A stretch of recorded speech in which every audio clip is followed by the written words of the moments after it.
Everybody, welcome back. In this video, we are looking at the NBA slate for Monday. We have 9 games today. Hope you guys had a good weekend, and let's get ready to have a good week of NBA. So looking at the prize picks board, they haven't really updated anything yet, so I'll have some picks out on Twitter. There's only a couple games on here right now, and I think using the fantasy score also might be beneficial, so right now they don't have anything over there as well.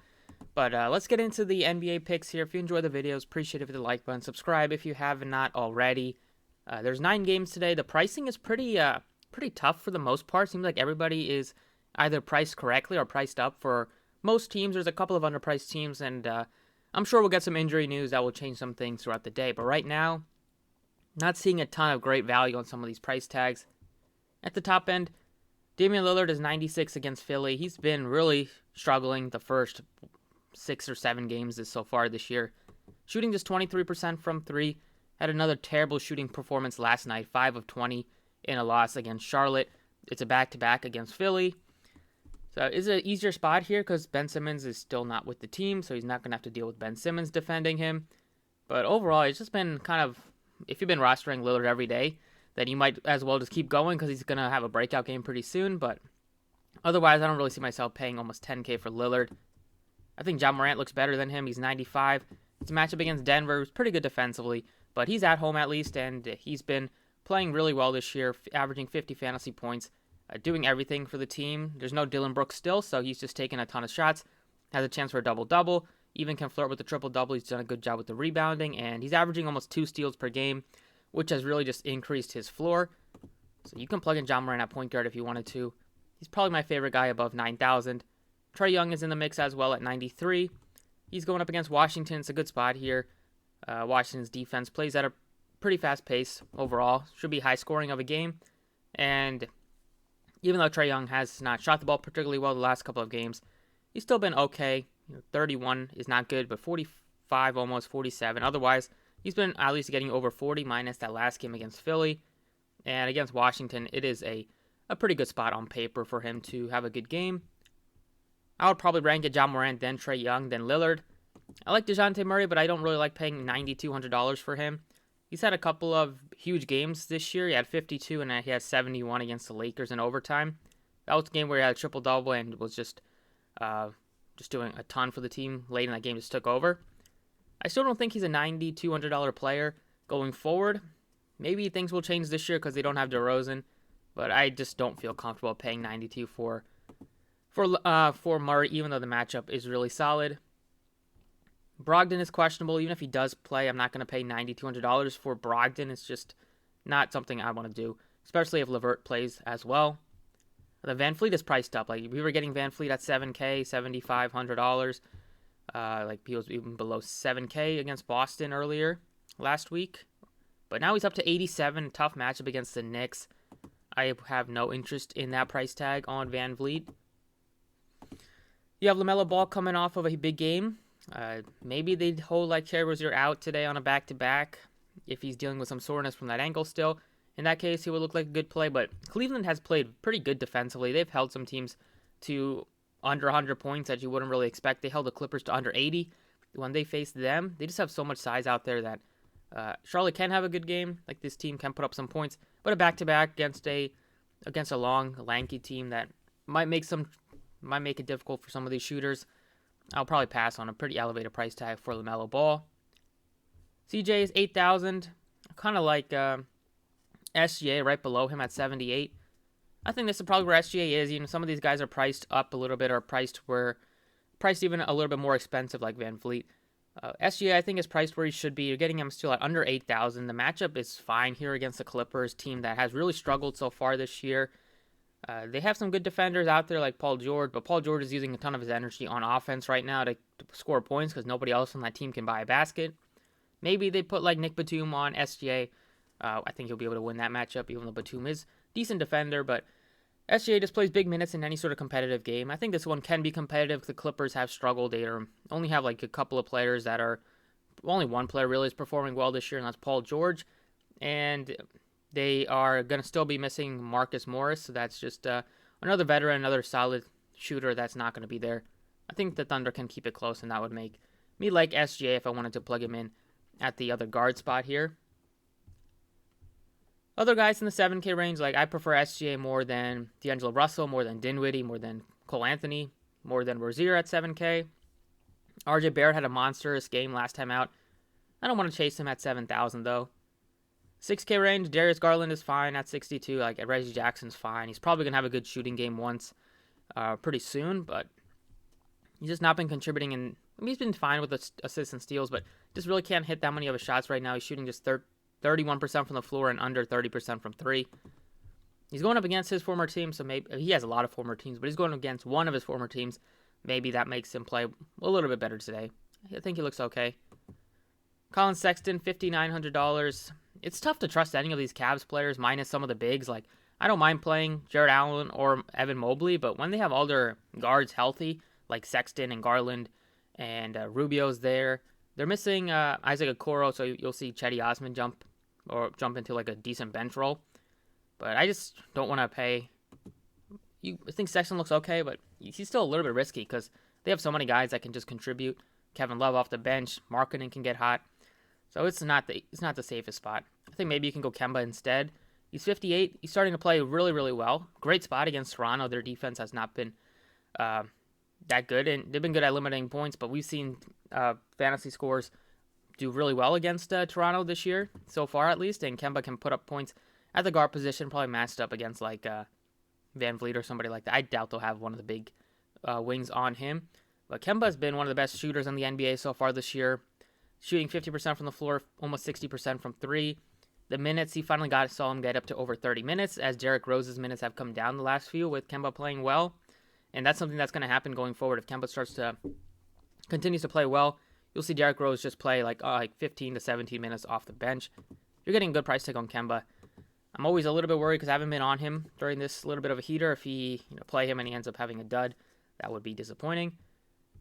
I think D'Anthony Melton looks a little bit safer just because he's going to get the minutes either way because they just don't have that many bodies right now. He played 27 in a blowout. He played really well. He was like one of the only pieces on the team that played well. But 57 for him.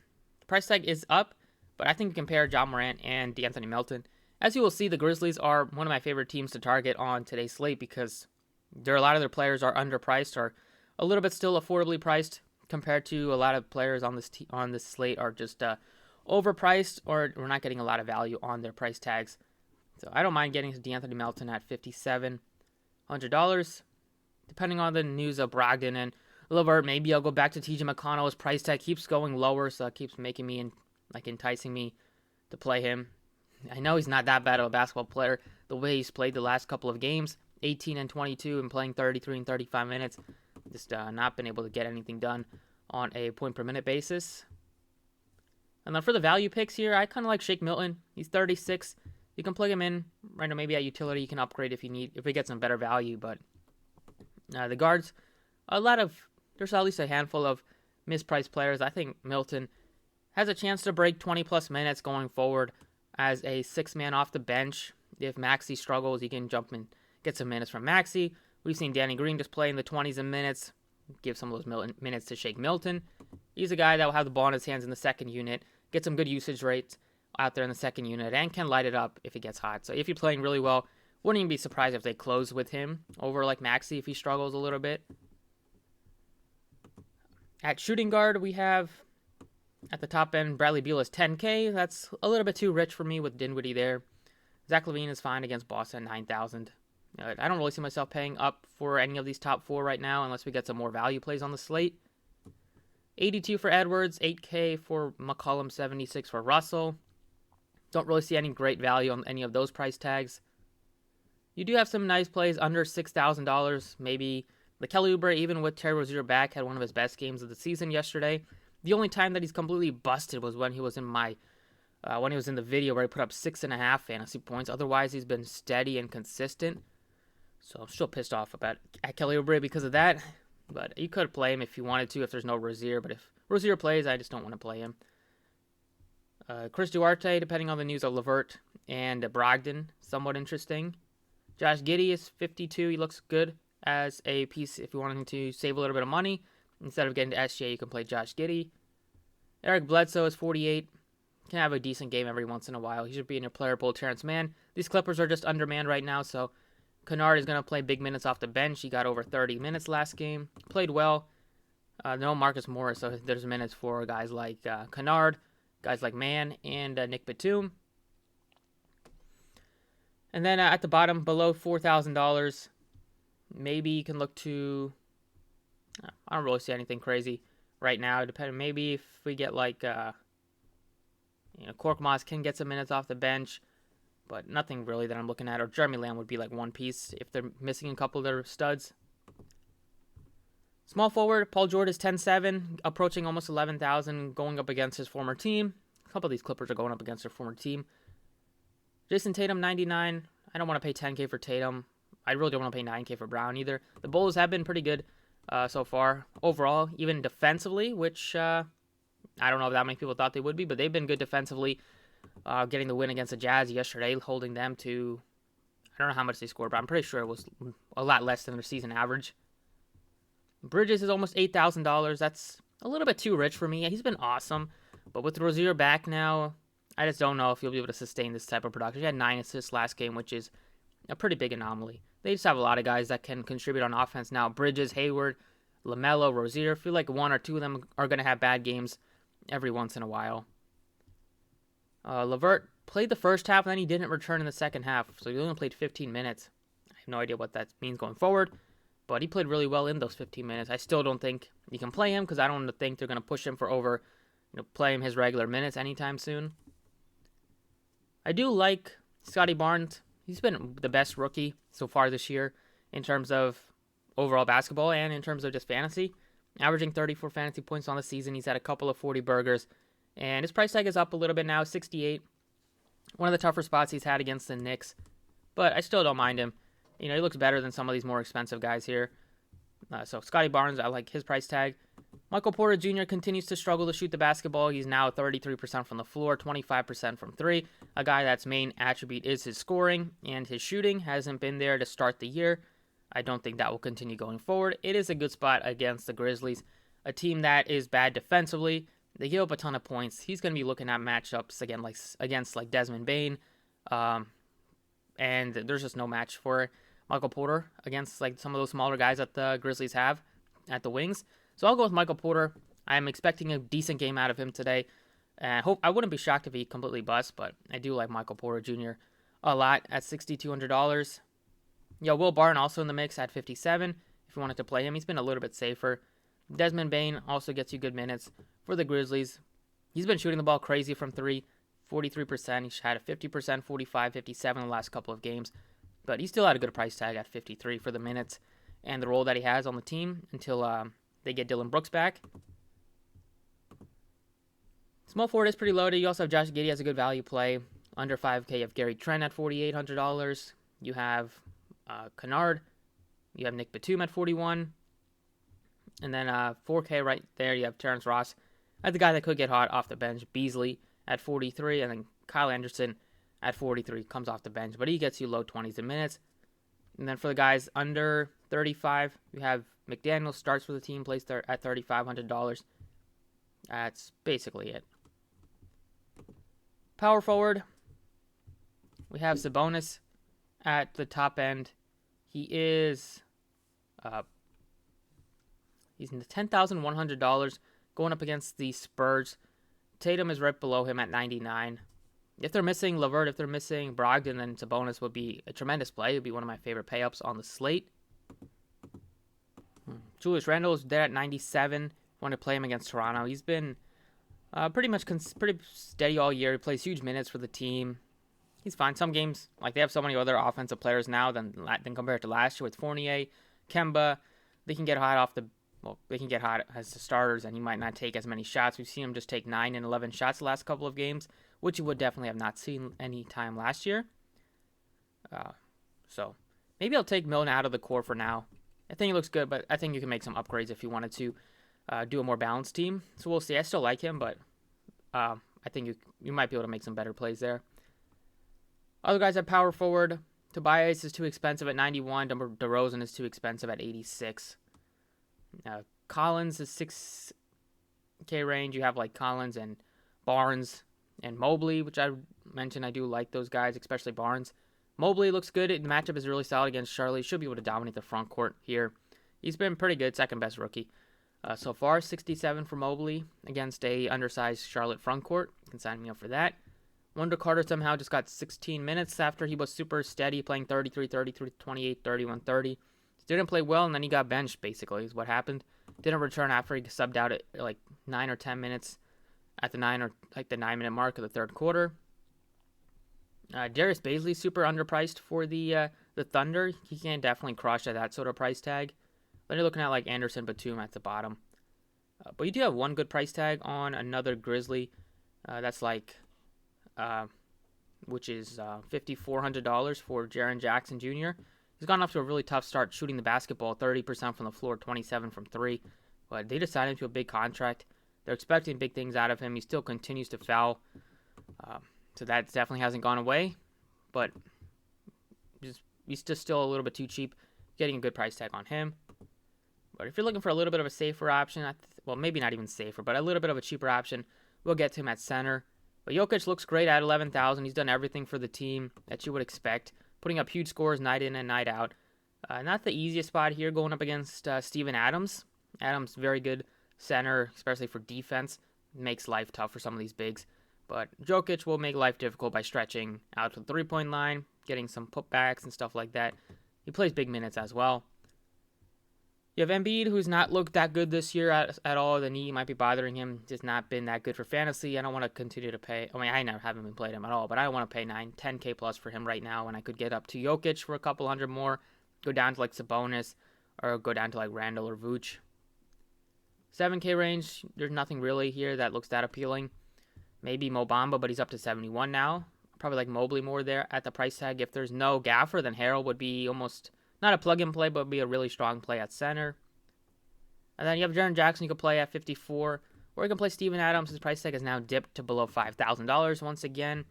He's $4,900 going up against Nikola Jokic, going up against a pretty big front court with Aaron Gordon, and they have Michael Porter playing the 3. So you're going to need Adams out there for his size. He lost minutes due to the blowout last game, and then against Golden State, they went small a little bit because Draymond plays the center at times. You don't have to put Adams out there and Jaren Jackson against a team that goes small.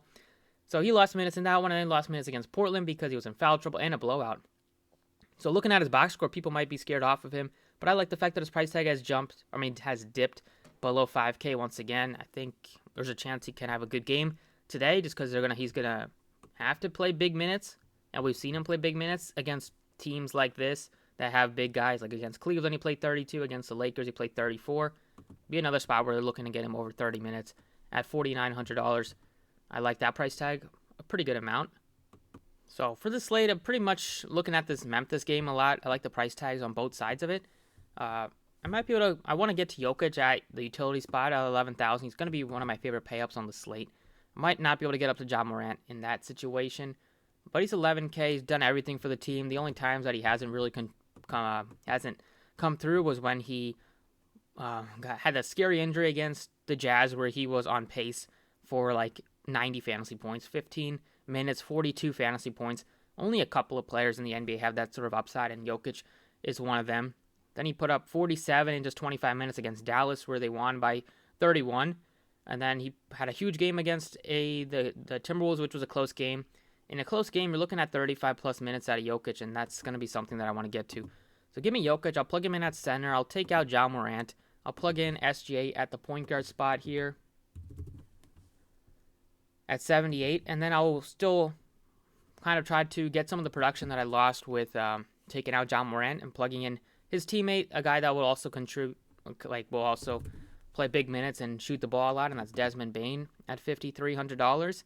It leaves me with 45, so plenty to kind of fill it out. So that's it for the DraftKings side. This Denver game is going to be my favorite one to target. As of now, just with some of the other teams just not priced correctly, and a lot of the other games I'm not seeing a ton of value on the price tags. So that's it for DraftKings. Let's touch on FanDuel. So FanDuel point guard plays. They continue to have some guys priced that are still too cheap. Lillard has been awful so far this year, but he's still only $8,300. That price tag should not still be there in a couple of weeks, expecting him to be back up to 9K, close to 10K, which is what we saw for him for his whole career. and Trae Young is 87, so I like both of their price tags. But I will have to side with Lillard. Once again, LaMelo looks a little bit better on FanDuel. SGA looks good at his price tag. And then at the bottom here, Derek White, 61, Kemba at 6,000, and DeAnthony Melton at 6,000 are my favorites. You can throw in Garland here. And that shooting guard, you can probably plug in like Reggie Jackson if you wanted to do that. They did price up some of these guys, like Shake Milton is up to 45 on FanDuel, so I'm not that interested at that price tag. And shooting guard, Paul George looks better. He's 10-1. Easier to get to him. You can play him at shooting guard or small forward. Also, Bradley Beal looks better at 91 compared to 10,000. DeJounte's almost 9K on FanDuel. A little bit tough for me to get to him at that price tag. DeRozan looks better. He's only 76. SGA looks great at 72. He's cheaper than like OG, which I don't think should be that case. And then mid-range, you have like Derek White, Josh Giddey, DeAnthony Melton at 6,000, which I think it can put up. We saw what he can do last time out. He put up 40 in limited minutes because it was a blowout in 27. So he lost a couple of minutes there. He's been pretty steady except for one game where he didn't have a single point because he was 0 of 8 from the floor. But he's been good with the defensive stats as well. 4 stocks, 7 stocks, 3 stocks, 3 stocks for him. Not really known for that, but that's going to be something that he can contribute going forward, especially at least until Dillon Brooks is back. I think he can be a great value. And I don't know if that many people will play him on FanDuel, at least because they see his price tag a little bit more expensive than they're used to. But there's just a lot of value on the Grizzlies. They seem to come through mostly every night because they just don't have that many bodies. There's only 5 guys that really contribute, which are the 5 starters. Kyle Anderson can do something off the bench at least, so maybe 6. But you're really not going to see like any like these 9 or 10 guys off the bench come out and put up like 15, 20 points just because they don't really have anybody like that on the team. Moving on to small forward, whereas Tobias is 91 on DraftKings, he's only 74 on FanDuel, so that price tag on Tobias is something that I do like here. Compared to the top end, I like Jaylen Brown a little bit. Tatum is in play at 94.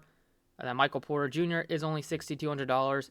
I'll probably like to get to him on both sides. Expecting Porter to come through pretty soon. Like, he's going to have a good shooting game. And when he does, he's going to put up 40 plus. That happens today. Great. It's a good spot for him to happen because Grizzlies have been bad defensively. And the matchup is good. He's going to be matched up against like Desmond Bane most likely. And he can definitely have advantages over Desmond Bane. Bottom value range here, it's like Terrence Mann, Nick Batum. Potential plays, Beasley looks good as a value play at $4,500. And Luke Kennard at $43 looks pretty good as well. He's going to, if he sees 30 plus minutes off the bench. Power forward, Randall, Tatum, Sabonis. Sabonis looks great if they're missing at least one of the 2 studs. Randall at 95 is fine. Matchup is okay against Toronto for the big. Montrezl is 77, so we'll have to wait and see if Gafford plays or not. Right now, Tobias looks to be one of the better value plays.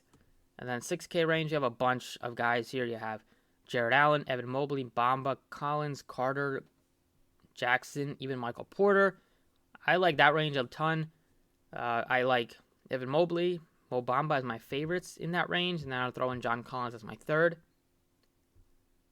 Kyle Anderson is 5K. It's a little bit tough to get to that price tag. Batum is fine at 46.